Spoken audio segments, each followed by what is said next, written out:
Srila Prabhupada ki jai. So we are on this third chapter of this book, Beyond Birth and Death. This chapter is entitled Liberation from Material Planets. So first chapter, we are not this body, spoke about how we are not this body, how we're the soul, and how real happiness comes from connecting with God, not through our material senses.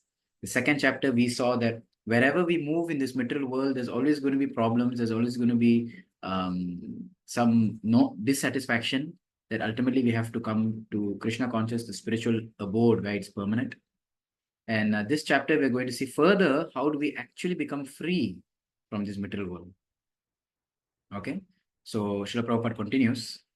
The Gyanis and Yogis are generally impersonalists. That means they believe that God has no form. Now, if you think about it, it's not very logical, because if I have a form, although it may be temporary or whatever, but if God does not have a form, that means I have something which God does not have.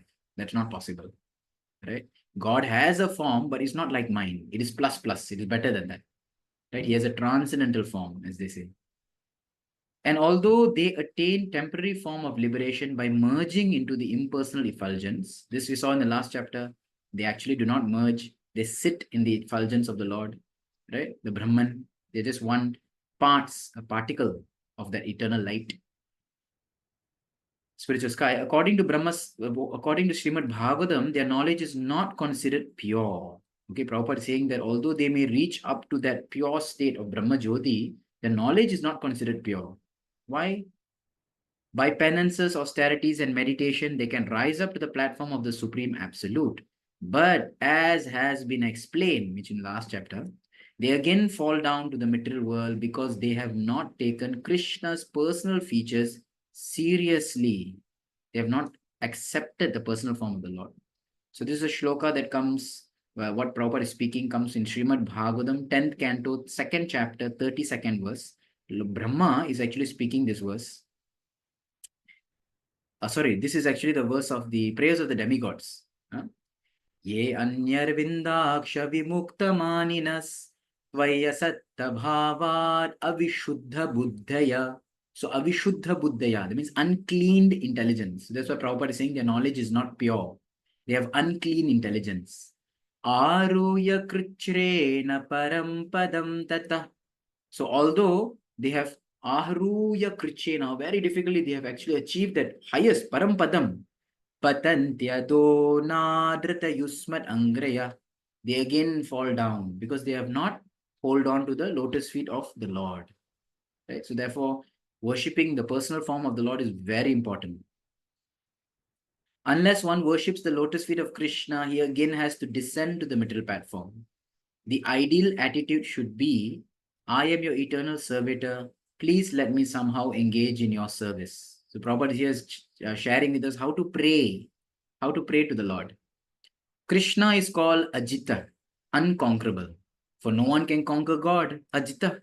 But according to Srimad Bhagavatam, one with this attitude, which attitude? That I am your servitor, please engage me in your service, easily conquers the Supreme. Srimad Bhagavatam also recommends that we give up the futile process to measure the Supreme. We cannot even measure the limitations of space, what to speak of the Supreme. So don't try to understand or grasp or try to measure the Lord. It is not possible to measure the length and breadth of Krishna's by one minuscule knowledge. Okay, one's minute, small knowledge, we cannot try to grasp the understanding. So this is an important point, because sometimes some things happen in our life and we say that yes, God has sanctioned it, but why? Why has God allowed this? Why has God allowed the Shastras to decline, the Vedas to disappear, the Sanskrit language to go? Why? We can't understand. So there's a purpose, there's a divine purpose to all this. And one who arrives at this conclusion is considered intelligent by Vedic literature. So this is also a shloka, what Prabhupada is speaking, that you can conquer the unconquerable if we give up mental speculation and try to surrender to the Lord. So this verse is Brahmaji's prayers. This is 10th canto, 14th chapter, 3rd verse, where Brahmaji himself is saying, Jnane prayasamudapasya namanta eva. Give up your search or endeavor, jnane prayasam, after knowledge, and just surrender unto the Supreme Lord. Jivanti Sanmukaritam Bhavadiya Vartam. Take shelter to that topics about the Lord. Sthane stita shrutigatam tanuvan manobir. Remain in your position, whatever you may be. Shrutigatam, shelter, take shelter of hearing process with one's mind, intelligence. Tanu, body. Vana, vak means voice. Man. So one's man, tan, and vakya, whatever it may be. Right? One should take shelter of the Lord. Ye praya. So now endeavoring for this. Jita jito, ajita becomes jita. The unconquerable Lord becomes conquerable. Ajita jito, apitais trilokyam. So within these three worlds, how you conquer the master of the three worlds? By becoming a servant of the Lord, by engaging in bhakti. Therefore, Krishna doesn't give bhakti very easily because he becomes purchased by it. One should come to understand submissively that he is very insignificant segment of the universe. Abandoning the endeavor to understand the Supreme by limited knowledge or mental speculation, we should become submissive and hear of the Supreme through authoritative sources such as Bhagavad Gita or through the lips of a realized soul. So when we get Shastra, we should not try to interpret or speculate on Shastra, but accept the Shastra with this understanding. In the Bhagavad Gita, Arjuna is hearing about God from the lips of Sri Krishna himself. In this way, Arjun set the criterion for understanding the Supreme by submissive hearing. Right? Who is the best person to tell you about God? God himself. It is our position to hear the Bhagavad Gita from the lips of Arjuna or his bona fide representative, the spiritual master. After hearing, it is necessary to practice this acquired knowledge in daily life. So after hearing, we should practice. So Prabhupada says, my dear Lord, you are unconquerable, Ajita, the devotee prays. But by this process, by hearing Shrutigatam, you are conquered, Jitaha. Same verse we saw earlier. God is unconquerable, Ajita, but he is conquered, Jita, by a devotee who abandons mental speculation, Jnane Prayasam, and listens to authoritative sources, Shrutigatam. It requires only this. But someone may think that, oh, it's so easy, Prabhu. Why don't people understand? It's not easy. The fat, false ego that we all have will not make us to surrender to the Supreme Lord. Prabhupada continues to say, according to Brahma Samhita, there are two ways of acquiring knowledge: the ascending process and the descending process. Ascending means you make the endeavor to try to understand. Descending means someone teaches it to you, reveals it to you. Isn't it like in school? It's all descending process. The expert teacher comes, explains everything, we understand. Imagine if the school just gives you the textbooks, physics, chemistry, whatever, and go study. No one can be able to study, isn't it? By the ascending process, like research work, one is elevated by knowledge acquired by himself. And we all know research work sometimes is proven wrong because it's faulty. In this way, one thinks, I don't care for any authorities or books. I will attain knowledge myself by meditation, philosophy, etc. In this way, I will understand God. The other process, the descending process, involves receiving knowledge from higher authorities. The Brahma Samhita states that if one takes to the ascending process and travels at the speed of mind and wind for millions of years, he will still end up not knowing. For him, the subject matter will remain elusive or inconceivable. So here's the first verse in Brahma Samhita, where it's mentioned that even if one moves at the speed of the mind or wind, still you cannot capture the Lord. Here's Brahma Samhita, 5th chapter, 34th verse. Pantastu koti shatavatsara sampragyam yo vayuratapi manaso munipungavaanam sopyasti yat prapadasimnya vichintya tatve govindamadi purusham tamaham bhajami. So I worship that Supreme Lord Govinda, who pantastu koti shata vatsara, for hundreds and thousands of years, vatsara, these yogis, the best of the yogis, Yogi Muni Pungavanam, are trying to meditate him, trying to understand him at the speed of Vayu, at the speed of wind, at the speed of Manasu, at the speed of mind. Still, what they can achieve? Sopi Asti, still they only achieve the Simni. They only achieve the Prapada Simni, the toenails of the Lord.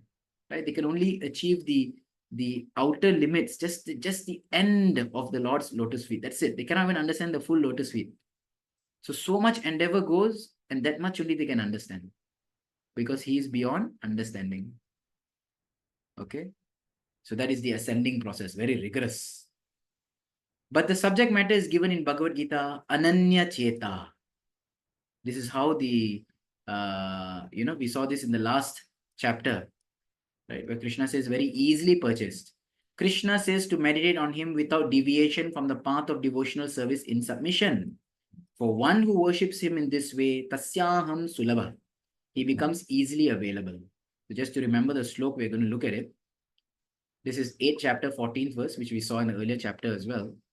Ananya cheta satatam yomam smarati nityasa. So one who has ananya cheta, unwavering mind, who is nityasa, always remembering the Lord. Tasyaham, for such a person, aham sulabha partha, I become very easily obtained. Nitya yuktasa yogina. Krishna is saying, for a devotee, the Lord becomes purchased. This is the process, Prabhupada says. If one works for Krishna 24 hours a day, Krishna cannot forget him. By becoming submissive, he can attract the attention of God. As Guru Maharaj Bhakti Siddhanta Saraswati used to say, Prabhupada is remembering his spiritual master, don't try to see God. Is God to come and stand before us like a servant just because we want to see him?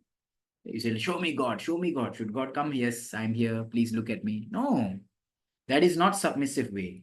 We have to oblige him by our love and service. So he says that don't try to see God, but act in such a way where God would want to come to see you, right? If you are submissive by our qualities.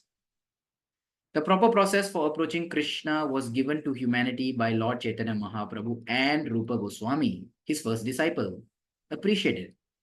Rupa Goswami was a minister in the Muhammadan government, but he left the government job to become the disciple of Lord Chaitanya Mahaprabhu. When he first went to see the Lord, Rupa Goswami approached him with the following words. Okay, so the process to approach Krishna given to whole humanity is the Harinam Sankirtan, the congregational chanting of the holy name. Lord Chaitanya Mahaprabhu had given this. And here Prabhupada is saying that he was so humble, and Rupa Goswami speaks about this, how he gave Krishna freely in a verse that Rupa Goswami coins. Namo Mahavadanyaya. He's so merciful, magnanimous. Krishna Prema Pradayate. He's distributing Krishna Prem, love of God. Krishnaya Krishna Chaitanya. That Krishna only has come now as Krishna Chaitanya, Chaitanya Mahaprabhu. Namne Gauratvishe Namaha. But he is not golden, he is black. Sorry, he is not black, he is golden. Gauratvishe, he has come in a golden form. Rupa Goswami called Chaitanya Mahaprabhu the most munificent, most charitable personality, Mahavadanyaya, because he was offering the most precious thing of all very cheaply. We have something which is so costly like diamonds, and someone walks around just throwing diamonds at people. That means one understands that he must be having more diamonds. Second thing one understands that he's so magnanimous. He's just giving people left, right, center. Right? Love of God. We all want Krishna and we are all hankering after him. Krishna is most attractive, most beautiful, most opulent, most powerful, and most learned. That is the object of our hankering. So Krishna is easily approached through by the mercy of Lord Chaitanya. The Lord Chaitanya Mahaprabhu has made him very easily accessible. We are hankering after the beautiful, the powerful, the learned, the wealthy. Krishna is the reservoir of all these qualities. So we need only turn our attention towards him and we will get everything. Everything, whatever we want. Whatever is our heart's desire will be fulfilled by this process of Krishna consciousness. So Prabhupada saying Krishna consciousness will fulfill one's all's desire. For one who dies in Krishna conscious, die remembering the Lord, as stated before, enters into Krishna Loka, the supreme abode where Krishna resides is guaranteed. We saw in the earlier chapter, Yam Yam Vapi Smaran Bhavam. Whatever you remember at time of death, that you will attain without fail. At this point, one may ask, what the advantage is going to that planet? Why should we go to Krishna Loka? What is there in Krishna Loka? And Krishna himself answers, oh, you want to know what is there? Ma mupetya punarjanma. If you achieve me, you don't take birth again. Dukkalayam ashashvatam. In this world, which is a world of suffering and temporariness. Napnuvanti mahatmana. You will not come to this world. Samsiddhim paramam gata. You will go to the supreme abode. So, what is the benefit of going to Krishna Loka? You don't have to take birth again. So, someone may say, what's wrong in taking birth? Though you take birth, you have to suffer birth, death, old age, and disease, whoever you are.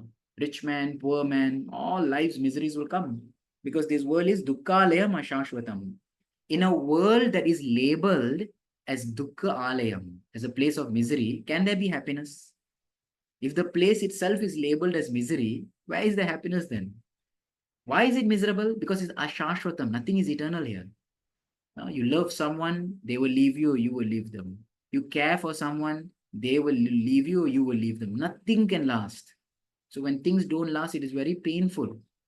Therefore, we want eternal relationships. We want eternal engagement. We want eternal life. And that is in Krishna. So we want all these eternal things. And therefore, when we don't get anything eternal, we become morose. Dukkalayam ashashvatam. This material world is certified by Krishna, the creator, as Dukkalayam, Prabhupada says, full of misery. How then can we make it comfortable? Isn't it? The place is suffering. How can you make it comfortable? It is possible to make this world comfortable by the so-called advancement of science? No, this is not possible. As a result, we do not even wish to know what these miseries are. The miseries, as stated before, birth, old age, disease, death. And because we cannot make a solution to them, we try to set them aside. That's what modern civilization is doing. They're saying, forget about the problem. You're worried about death. Don't think about death. Enjoy, enjoy, enjoy. Are you crazy? Right? If someone is on death row, right? So prisoner is on death row, you know he's going to die. And you tell him, don't worry about it. Eat nicely. The person loses appetite also. He can't eat. He knows my life is going to go. So we are all like that. All of us are on death row, actually. Death can happen anytime to anyone. But we are being tempted by so many kinds of enjoyments. So we are putting all the problems aside. There's foolishness. Prabhupada gives the example. Sometimes a butcher shop, you see all the goats are kept in line. And they pull one goat and they cut. And all the other goats are eating grass, thinking, wow, such nice grass. They don't realize that ahead is death. They should run away. They should chew the ropes and run away. But they're chewing grass. Science has no power to solve these miseries that are always giving us trouble. Instead, they divert our attention to making of spaceships and atomic bombs. What is the purpose of this? Right? Prabhupada calls it a distraction. This is 1966, and that was the time race for space was starting. Prabhupada talks about atomic bombs. Why? Because the first atomic bomb that was launched was in 1945, right? Oppenheimer in Hiroshima, Nagasaki, uranium and plutonium bombs. So 1945, Prabhupada's time, this conversation is happening in 1966, around just 20 years. 20 years is not a long time. Just 20 years this happened, and Prabhupada is remembering that these people are accelerating death. Already the death is 100% sure for everyone, but they're accelerating death. And they are diverting attention by creating spaceships, saying that we'll go to the moon, we'll go. If you can't even live on Earth with essence in your life, what do you go and do in moon? Right? So the solutions of these problems are given here in the Bhagavad Gita. If one attains to Krishna's platform, Krishna's abode, he does not have to return to this earth of birth and death. We should try to understand that this place is full of miseries. It takes a certain amount of developed consciousness to understand this. Prabhupada says it's not so easy, I understand. You need some brains to understand, like the Prabhupada is saying. Cats and dogs and hogs cannot understand that they are suffering, isn't it? We don't see any animal sitting thinking, oh, why am I suffering? Why am I a dog? Why did I born as a human? We don't see the animals introspecting. Man is called a rational animal, but his rationality is being used to further his animalistic propensities instead of to find out how to get liberation from this miserable condition. Man's intelligence is being used in eating, sleeping, mating, and defending. How to make better beds, how to make better cars, how to make better this and that. Here, Krishna explicitly states that one who comes to him will never be reborn to suffer miseries again. Those great souls who come to him have attained the highest perfection of life, which alleviates the living entity from the suffering condition. So only the great souls come and take shelter of the Lord, right? And they are alleviating themselves from all suffering conditions. One of the difference between Krishna and an ordinary being is that an ordinary being can be in only one place at a time, isn't it? We can only be in one place at a time. But Krishna can be everywhere in the universe and yet also in his abode simultaneously. So nowadays you may say technology is there where we can be in many places, right? Through the Zoom, for example, you have people all around the world coming together. That's all possible. But still we have to use some means. But Krishna can actually be there, actually be in two places at one time. Krishna showed this when he was in Dwarka, when he married 16,108 wives. Each wife had a palace of their own, 16,100 palaces. And Krishna was present in all the palace all the time. So Krishna expanded himself, 16,108 forms. And Narada Muni saw this. Krishna's abode in the transcendental kingdom is called Goloka Vrindavan. The Vrindavan in India is that same Vrindavan descended on this earth. When Krishna descends himself by his own internal potency, his Dhamma, our abode, also descends. In other words, when Krishna descends on earth, he manifests himself in that particular land. Despite this, Krishna's abode remains eternally in the transcendental sphere in the Vaikunthas. Okay, so here's a nice verse that says that Krishna is everywhere at the same time he's in his own abode also. This Brahma Samhita, 5th chapter, 37th verse. Ananda Chinmaya Rasat Pratipavitaves Tabirya eva nijarupataya kalabhe Goloka eva nivasatya kilatma bhuto Govindamadi Purusham Tamaham Bhajami. So that Goloka eva nivasati, he's sitting in Goloka Vrindavan, but Akilatma Bhutaha, he's also in the heart of all living beings. Like that, the Lord is omnipresent. He can be in many places at the same time. In this verse, Krishna proclaims that one who comes to his abode in the Vaikunthas never has to take birth again in the material world. That Mam Upetya Punarjanma verse. Such a person is called a Mahatma. Isn't it? We see here the verse. Mam Upetya Punarjanma Dukale Masasu Napnuvanti Mahatmana. He's a great person. So Prabhupada is making that point. Right? The word Mahatma is generally heard in the West in connection with Mahatma Gandhi. But we should understand that Mahatma is not the title of a politician. Rather, Mahatma refers to the first-class Krishna conscious man who is eligible to enter into the abode of Krishna. So it's only, I think, around 1941 that Rabindranath Tagore gave Gandhi this title of Mahatma. And in return, Gandhi gave him the title of Gurudev. Okay? They gave each other titles. So the Mahatma's perfection is this: to utilize the human form of life and the resources of nature to extricate himself from the cycle of birth and death. Okay? An intelligent person knows that he does not want miseries, but they are inflicted upon him by force.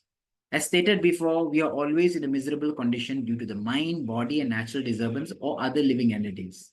If you remember this, what we discussed sometime before, 3 kinds of miseries that are always haunting the jiva: Adi Atmika Klesha, Adi Bhautika Klesha, Adi Daivika Klesha. Adi Atmika Klesha is miseries due to our own body and mind. Adi Daivika Klesha is misery due to natural disturbances, too much hot, landslides, too much rain. And Adi Bhautika Klesha is the sufferings due to other living entities. Mosquito comes and bites, you see a lizard here and there, cockroach comes in, they think a terrorist comes to attack, right? This is always some kind of misery inflicted upon us. These 3 things are always there. Maybe morning you have a headache, that is Adhyatmika Klesha. And maybe in the evening, your boss shouts at you, that's Adi Bhaudika Klesha, isn't it? This material world is meant for misery. Unless the misery is there, we cannot come to Krishna conscious. See, proper thing. Unless some misery is there, we cannot appreciate Krishna conscious. Miseries are actually an impetus to help to elevate us to Krishna conscious. What a line. But that's not only true. Because a lot of people are suffering in this world, but not everyone becomes God conscious. They need the mercy of the Lord. It's an impetus, but it's not the means. An intelligent man questions why these miseries are inflicted on him by force. However, modern civilization attitude is, let me suffer, let me cover it by some intoxication, that's all. Like we discussed in the last chapter. Some people say that, fine, suffering is part of life, let's suffer, no issues. Or they cover it with some intoxication.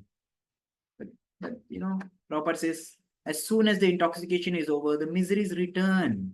It is not possible to make a solution to the miseries of life by artificial intoxication. The solution is made by Krishna consciousness. One may point out that although the devotees of Krishna are trying to enter Krishna's planet, everyone else is interested in going to the moon. Isn't going to the moon also perfection? Right? The race for space. Everyone is going to the moon. Why they are going to Krishna Loka? Let's go to the moon. So Prabhupada says, the tendency to travel to other planets is always present in the living entity. The tendency to move around. One name for the living entity is Sarvagata, which means one who wants to travel everywhere. Sarvagata, he wants to go everywhere. So there's a nature of the jiva, wants to move around. Travel is part of the nature of the living entity. The desire to go to the moon is not a new thing. The yogis also are interested in entering higher planets. But in the Bhagavad Gita, Krishna points out that this will not be of any help. So Prabhupada here is saying that we are telling you to go to Krishna Loka. You say, let's go to Chandra Loka. But Prabhupada says it's not going to be of any good. Why? This verse says in Bhagavad Gita, 8 chapter 16th verse, A Brahma Bhuvanalloka Punar Avartino Arjuna Mamupetya tu Kaunteya Punar Janmana Vidyate. Up to Brahma Loka, they are all places of return. Punar Avartino Arjuna Mamupetya tu Kaunteya. But if you achieve me, Krishna, Punarjanma na vidyate. The universe is divided into higher, middle, and lower planetary systems. This is also mentioned in Brahma Samhita. Right? You can see this verse mentioned, 5th chapter, 43rd verse. Goloka namni nijadamni tale chatasya. So the topmost is Goloka. And below that are all the other planets. Devi, Mahesha, Haridhameshu tesu tesu. Devi Dham, that means this material world. Mahesh Dham, that means Kailash and Shivaloka. And Hari Dham means basically the Vaikuntha planets. So Goloka is the supremost. Tete Prabhava Nichayan Vihitascha Yena Govindamadi Purusham Tamaham Bhajami. And we see this famous painting that we have in ISKCON, right? Cosmology, 3 worlds, the lower planetary systems, Atala, Vitala, Sutala, Talatala, Mahatala, Rasatala, Patala, Loka, and the middle earth, middle location, Bhu-Loka, and all the other planets within it, all the luminaries, planets, and Saturn and whatnot, the planetary systems. And the upper planetary systems, Svargaloka, Maharloka, Janaloka, Tapaloka, all the way up to Satyaloka. Well, these are the 3 worlds that are described. Earth is considered to be a member of the middle planetary system, right? Earth is here in the middle planetary system. Like, the Tolkien is the battle of Middle Earth. So everyone is here. So Krishna points out that even if one enters into the highest planet of all, called Brahma Loka, there is still repetition of birth and death. So even if one goes up all the way, all these planetary systems are Punar Avartinu. They are places of return. Other planets in the universe are full of living entities. We should not think that we are here and that all the other planets are vacant. So modern science thinks like that. The Earth is the only inhabitable place. Everywhere else, there's not inhabitable. Not like that. So that is kind of egoistic, isn't it? From experience, we can see that no place on Earth is vacant of living entities. Even in this world, everywhere there's life. Even in the Antarctica, even in the southern northern poles, even within the earth, within the sky, within fire. They are called fire bacteria. There's life everywhere. If we dig deep down into the earth, we find worms. If we go deep into the water, we find aquatics. If we go into the sky, we find birds. So how is it possible to conclude that other planets have no living entities? In this world alone, there's so much life everywhere. But Krishna points out that even if we enter into those planets where great demigods reside, we still will be subjected to death. Again, Krishna repeats that upon reaching his planet, one need not take birth again. Again, another verse Krishna is saying, Punarjanma na vidyate. We should be very serious then about attaining our eternal life full of bliss and knowledge. We have forgotten that this is actually our aim of life, our real self-interest. The goal of life is to actually live an eternal life. Why have we forgotten? We have simply been entrapped by the material glitter, by skyscrapers, big factories, political play, power. Although we know that however big we build the skyscrapers, we will not be able to live here indefinitely. So we are forgetting because of our allurement to Maya, right? We are attracted by the falsity of this glitter of this world. We should not spoil our energy in building mighty industries and cities just to further entrap ourselves in material nature. You think about it, all kinds of, you say that's development, economical development, but the fact is that there's so much reversals because of factories, commercialization, there's so much exploitation, resources, people, currency, countries, right? Rather, our energy should be used to develop Krishna consciousness in order to attain a spiritual body whereby we may enter into Krishna's planet. Krishna consciousness is not a religious formula or some spiritual recreation. Right? Some people times they like, let's go to the temple, just see the kirtan. Ah, they feel so nice, but they don't want to take part of it. It is the most important part of the living entity. Krishna consciousness is actually who we really are. The jiva by nature is actually Krishna conscious, right? That's actually our identity. So the whole process of Krishna conscious is regaining our true identity by which we can always be happy. So we'll stop here. Srila Prabhupada ki jai.